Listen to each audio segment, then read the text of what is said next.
The frigid winter wind howled through Cottonwood Creek, Wyoming territory, as Penelope Oswald clutched her swollen belly and stumbled through the snow, tears freezing on her cheeks before they could fall. Her own brother had just slammed the door in her face, his final words cutting deeper than the December chill of 1878. "No sister of mine bears a child without a husband." Penelope had nowhere to go. At 22, 6 months pregnant, and freshly disowned by her only remaining family, she felt the weight of her situation crushing down on her shoulders with each labored step away from the only home she'd known since her parents' passing. The town was 3 miles away, and night was falling fast. The bitter cold seemed determined to claim her and her unborn child as the temperature dropped dangerously with the setting sun. "You ain't gonna make it to town in this weather, madam." A deep voice called from behind her. Penelope whirled around, nearly losing her balance in the deepening snow. A tall figure sat atop a chestnut horse at her brother's gate. The stranger's face was partially hidden beneath a wide-brimmed hat, but she could make out a strong jaw covered in dark stubble. "It's not your concern," she replied, trying to sound stronger than she felt. The man dismounted with the fluid grace of someone who'd spent most of his life in the saddle. As he approached, Penelope noticed his eyes kind but weathered, assessing her condition with a glance. "Name's Owen Zimmerman. I was passing through, looking for work at your brother's ranch." He unbuttoned his heavy wool coat and in one smooth motion wrapped it around her shoulders. The warmth of it, still carrying his body heat, nearly made her knees buckle with gratitude. "You shouldn't," she protested weakly, even as her frozen fingers clutched the coat tighter. "My ma would haunt me from the grave if I left a lady, especially one in your condition, out in weather like this." He gestured toward his horse. "Now, I don't mean to presume, but you need shelter. My camp's not far. It ain't much, but there's a fire and it's out of this wind." Penelope hesitated, weighing her limited options. Death by freezing seemed certain if she continued toward town, while this stranger offered immediate safety. Something in his steady gaze told her she could trust him. "I'm Penelope Oswald," she finally said. "And I would be grateful for your help, Mr. Zimmerman." Owen helped her onto his horse before taking the reins and leading them away from her brother's property. The gesture wasn't lost on Penelope. He'd given her his coat and now walked beside the horse rather than ride, putting her comfort before his own. "Your brother seemed mighty set against visitors," Owen commented as they trudged through the snow. "Nearly took my head off with a shotgun when I inquired about work." "Samuel has always been difficult," Penelope replied, her voice catching. "But I never thought he'd turn me away, not like this." Owen glanced up at her, curiosity evident in his expression, but he asked no questions. His silence was a kindness she hadn't expected. After 20 minutes of walking, they reached a small clearing where Owen had established a modest camp, beneath a rocky outcropping that provided some shelter from the wind. A small fire flickered inside a ring of stones, and a canvas had been stretched to create a lean-to shelter. With gentle hands, Owen helped Penelope dismount and led her to sit near the fire. He busied himself adding wood to the flames before tending to his horse. "You're welcome to whatever food I have," he said, retrieving a saddlebag. "It's just beans and coffee, I'm afraid." "Why are you helping me?" Penelope asked, unable to contain the question any longer. Owen paused, considering her question with the thoughtfulness of a man who chose his words carefully. "I reckon folks should help each other when they can. World's hard enough without turning our backs on someone in need." As the night progressed, Penelope revealed pieces of her story, how she'd fallen in love with a man passing through town, believing his promises of marriage and a life together in California. How he disappeared after learning of her pregnancy, leaving her alone to face her brother's judgment and the town's gossip. "I thought Samuel would stand by me," she concluded, staring into the flames. "He's all the family I have left." Owen handed her a tin cup of hot coffee. "Family ain't always blood," he said quietly. "Sometimes it's the people who show up when everyone else walks away." That night, Penelope slept beneath Owen's coat and the extra blanket from his bedroll while he kept watch by the fire. For the first time in months, despite her circumstances, she felt something unexpected safe. Morning brought clearer skies but no less cold. Owen was already tending the fire when Penelope woke, her body stiff from sleeping on the ground. "I've been thinking," Owen said, pouring her a cup of coffee. "There's a widow woman in Cottonwood Creek, Mrs. Eliza Parker. She runs a boarding house and might take you in. I did some repairs for her last summer passing through, and she seemed like a decent sort." Penelope's heart sank. Of course he wanted to pass her along to someone else. What had she expected? "I appreciate your kindness, Mr. Zimmerman, but I won't burden you further. If you could just point me toward town, I'm heading that way myself," he interrupted. "And it's Owen, please." The ride into Cottonwood Creek took most of the morning. Owen insisted Penelope ride while he walked alongside, despite her protests. As they approached the small frontier town, Penelope felt eyes on them immediately. A pregnant woman riding a stranger's horse while he walked beside her was bound to set tongues wagging. Mrs. Parker's boarding house sat at the edge of town, a two-story clapboard structure with lace curtains and a swept porch that suggested order amid the frontier's chaos. The widow herself answered Owen's knock, a stout woman in her 50s with sharp eyes that assessed Penelope's condition in an instant. "Mrs. Parker," Owen greeted her, removing his hat. "I was hoping you might have a room available for Miss Oswald. She's found herself in need of accommodation." The older woman's gaze softened slightly. "You're Samuel Oswald's sister, aren't you? I heard there was trouble up at the ranch." News traveled fast in small towns. Penelope nodded, feeling exposed and vulnerable. "I can pay," she said quickly. "I have some savings from teaching at the schoolhouse in Laramie before I came to live with my brother." Mrs. Parker considered this, then stepped aside. "I've a small room at the back. $5 a week includes breakfast and supper." Relief washed over Penelope. "Thank you, Mrs. Parker." "Don't thank me yet," the widow replied. "This town ain't kind to women in your situation, but my house, my rules, and I don't abide by cruelty." She turned to Owen. "And you, Mr. Zimmerman, will you be needing a room as well?" Owen shook his head. "No, madam. Just passing through, looking for work." "Pearson at the livery's looking for help," Mrs. Parker offered. "His back's been giving him trouble since fall." Something flickered across Owen's face, uncertainty, perhaps before he nodded. "Much obliged for the information." After helping Penelope with her meager belongings, Owen awkwardly shifted his weight from one foot to another on Mrs. Parker's porch. "I reckon I should see about that livery job," he said, replacing his hat. "You'll be all right here, Miss Oswald." Penelope found herself reluctant to watch him leave.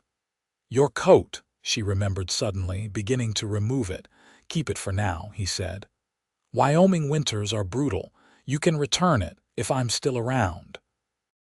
The way he said it, like a man unaccustomed to staying in one place for long, made Penelope's heart sink. She'd known him barely a day, yet the thought of his departure left her feeling adrift again. "Thank you, Owen," she said softly, "for everything." He tipped his hat and turned away, leading his horse down the street toward the livery. Penelope watched until he disappeared from view before following Mrs. Parker inside. The next few weeks passed in a blur of adjustment.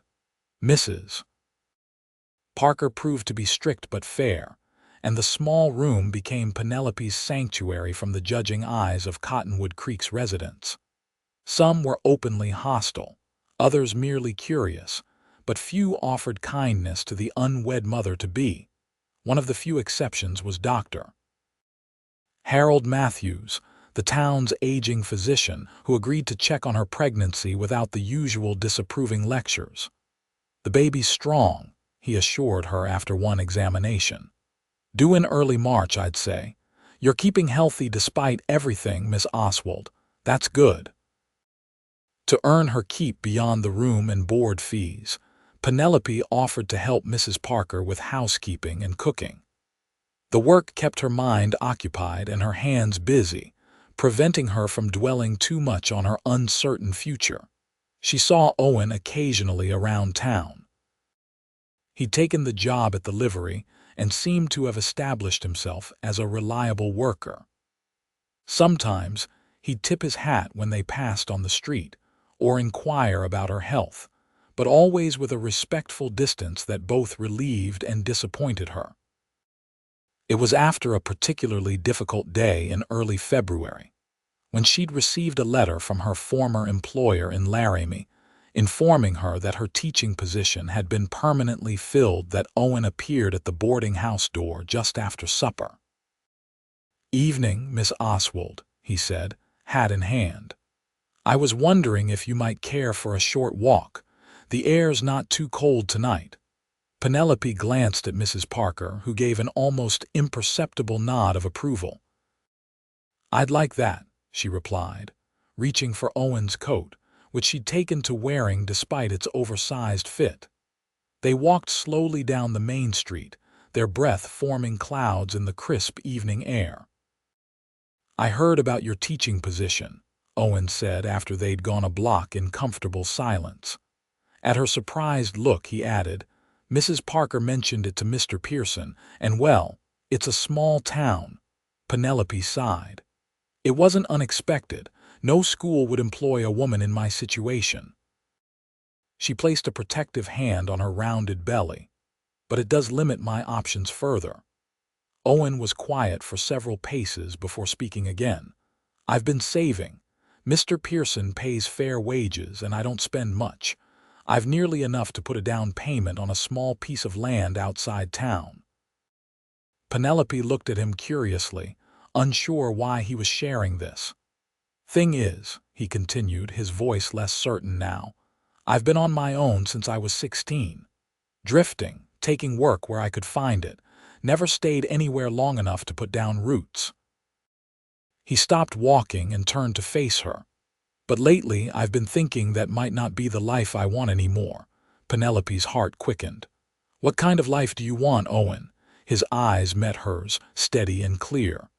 "The kind where a man builds something that lasts. Where he has purpose beyond the next paycheck or the next town." He took a deep breath. "I ain't asking for anything, Penelope. I just wanted you to know that if you ever need help with the baby or anything else, I'd consider it an honor to provide it." The sincerity in his voice nearly undid her. After months of rejection and judgment, here was a man offering support with no expectations. "Why would you do that?" she asked, echoing her question from that first night at his campfire. Owen's expression softened. "Because in the short time I've known you, I've seen your strength and your kindness. You deserve better than what life's handed you so far." Tears welled in Penelope's eyes. "I don't know what to say." "You don't need to say anything," he assured her. "Just know the offer stands." As they turned back toward the boarding house, something shifted between them, an understanding that whatever came next, neither of them would face it entirely alone. The following weeks brought a new rhythm to Penelope's days. Owen began stopping by the boarding house regularly, often bringing small gifts, a jar of honey from the general store, a book of poetry he'd found secondhand, or fresh eggs from a farmer he'd helped repair a fence. Mrs. Parker observed their growing friendship with a knowing eye, but said nothing beyond reminding Penelope that reputation once lost is rarely recovered. "I'm hardly in a position to lose more standing in this town," Penelope had replied with unexpected boldness. And Owen has been nothing but respectful. February turned to March, and with it came the increasingly uncomfortable final weeks of Penelope's pregnancy. Her back ached constantly, her ankles swelled, and sleep became elusive as the baby grew more active. It was during one particularly restless night that the first pains began, sharp, insistent contractions that left no doubt their cause. By morning, Mrs. Parker had sent for Dr. Matthews, and at Penelope's request for Owen as well. Owen arrived first, his face pale with concern. "What can I do?" he asked Mrs. Parker, who was boiling water and gathering clean linens. "Pray," the widow replied shortly, "and stay out of the way." But Penelope called him to her bedside before Mrs. Parker could shoo him out. She gripped his hand as another contraction seized her. "I'm afraid," she admitted when the pain subsided momentarily. Owen knelt beside her, still holding her hand. "You're the strongest person I know, Penelope Oswald. You can do this." She searched his face, finding nothing but sincerity in his expression. "Will you stay? Not in the room, but nearby. Wild horses couldn't drag me away," he promised. Dr. Matthews arrived soon after, and Owen was indeed relegated to the hallway, where he paced for hours as Penelope's labor progressed. The sounds from within the room, her cries of pain, the doctor's measured instructions, Mrs. Parker's occasional words of encouragement tested every ounce of his resolve to remain calm. It was past midnight when a different cry pierced the air, the unmistakable wail of a newborn taking its first breath. Owen froze mid-step, his heart pounding as he waited for news. Mrs. Parker emerged first, her face tired but wearing a small smile. "She has a daughter," she announced. "Both are doing well, though the poor girl is exhausted." Relief flooded through Owen. "May I see them?" The widow hesitated, then nodded. Briefly, the doctors still tending to her. Penelope lay propped against pillows, her face drawn with exhaustion but radiant as she gazed down at the tiny bundle in her arms. She looked up as Owen entered, and the smile that spread across her face seemed to illuminate the entire room. "Owen," she whispered, "come meet Elizabeth." He approached cautiously, overwhelmed by the tableau before him. The infant was impossibly small, with a tuft of dark hair and skin still flushed from the effort of being born. "She's perfect," he said, his voice thick with emotion. "Just like her mother." Penelope's eyes filled with tears. "I don't know what I would have done if you hadn't found me that night." Owen gently touched the baby's tiny hand, marveling when her fingers reflexively curled around his. "I think it might be the other way around," he said softly. "You found me, Doctor." Matthews cleared his throat, reminding them of his presence. "Miss Oswald needs rest now," he said firmly but not unkindly. Owen nodded, reluctantly withdrawing his finger from the baby's grasp. "I'll come back tomorrow," he promised Penelope. "Owen," she called as he reached the door. "Thank you for staying." He tipped his hat, unable to find words for the emotions swirling through him. The next weeks were a blur of adjustments as Penelope learned to care for her daughter. Elizabeth Lizzie, as she was quickly nicknamed, proved to be a good-natured baby, but the demands of motherhood still left Penelope exhausted. Owen visited daily, often bringing supplies or offering to hold the baby while Penelope rested. Their growing closeness did not go unnoticed in town, adding fresh gossip to the already abundant rumors about Penelope's situation. It was after a particularly trying encounter with the pastor's wife at the general store that Penelope finally broke down. Owen found her crying in the boarding house parlor, Lizzie sleeping peacefully in a basket nearby. "What happened?" he asked, immediately kneeling beside her chair. "Mrs. Collins suggested that I was setting a poor example for the town's young women," Penelope explained between sobs. "She said my presence here was an affront to decent folk, and that I should consider giving Lizzie to a proper family who could raise her without shame. Anger flashed across Owen's face. That's nonsense. You're a wonderful mother. But what kind of life can I give her here? Penelope gestured helplessly. Everyone will always see her as the child of a fallen woman, and I have no prospects, no way to support us beyond what little savings I have left. Owen took her hands in his. Penelope, I've been wanting to talk to you about something. He drew a deep breath. I bought that piece of land I told you about. It's not much, 10 acres with a small cabin that needs work, but it's a start. She looked at him questioningly, not yet understanding. I know it's sudden, and I know you have no reason to trust a man's promises after what happened before, he continued. But I care for you, Penelope, for you and for Lizzie. I think I have since that first night at the gate. Penelope's breath caught. Owen, I'm not asking for an answer right now, he hurried on. Just think about it, about us building something together. I'd be a father to Lizzie in every way that matters, and I'd spend my life trying to be worthy of you both. Tears filled Penelope's eyes again, but different from before. Are you asking me to marry you? Yes, he said simply. I am.